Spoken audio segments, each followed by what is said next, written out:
அண்மை செய்தியை பார்த்துக் கொண்டிருக்கிறோம். அரசு மற்றும் அரசு உதவி பெறும் பள்ளிகளில் நிரந்தர பணியிடங்களை உருவாக்குவது குறித்து சிறப்பு குழந்தைகளுக்கான ஆசிரியர்களுக்கு நிரந்தர பணியிடங்களை உருவாக்க கோரி ஆசிரியர்கள் தரப்பில் வழக்கு தொடரப்பட்டிருக்கிறது. அது குறித்தான ஒரு அண்மை செய்தி. இது குறித்த விரிவான விவரங்களுக்காக இணைகிறார் எம்முடைய செய்தியாளர் மதியழகன். வழக்கு குறித்த விரிவான விவரங்களை பகிர்ந்து கொள்ளலாம்.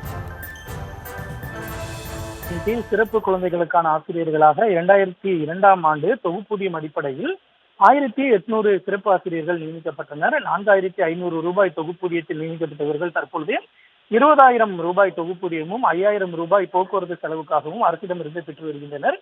இந்த நிலையில் சிறப்பு குழந்தைகளுக்கான ஆசிரியர் பணியிடங்களை நிரந்தரமாக உருவாக்க கோரி 723 சிறப்பு ஆசிரியர்கள் சென்னை உயர்நீதிமன்றத்தில் மனு தாக்கல் செய்துள்ளனர்.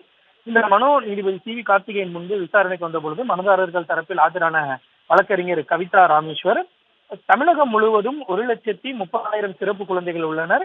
10 குழந்தைகளுக்கு ஒரு ஆசிரியர்கள் என்ற விகிதத்தின் அடிப்படையில் தமிழகத்தில் 13,000 சிறப்பு ஆசிரியர்கள் நியமிக்கப்பட வேண்டும். ஆனால் ஒரு பணியிடத்தை கூட உருவாக்காத மாநில அரசு 1800 பேரை சமக்கர சிக்ஷான் திட்டத்தின் கீழ் தொகுப்பூதிய அடிப்படையில் நியமித்துள்ளதாக வாதிட்டார். மேலும் தொகுப்பூதியத்தின் அடிப்படையில் நியமிக்கப்பட்ட சிறப்பு ஆசிரியர்களுக்கு ஊதிய உயர்வு, மருத்துவ விடுப்பு உள்ளிட்ட எந்த சலுகைகளும் வழங்கப்படவில்லை என்றும் தொகுப்பூதிய அடிப்படையில் பணியாற்றும் ஆசிரியர்களை நிரந்தரம் செய்ய வேண்டும் என்றும் வாதிட்டார். இந்த வாதத்தை கேட்ட நீதிபதி மனு குறித்து ஏப்ரல் 21ஆம் தேதி பதிலளிக்க மத்திய மாநில அரசுகளுக்கு உத்தரவிட்டு வழக்கினுடைய விசாரணையை அன்றைய தினத்திற்கு ஒத்திவைத்தார்.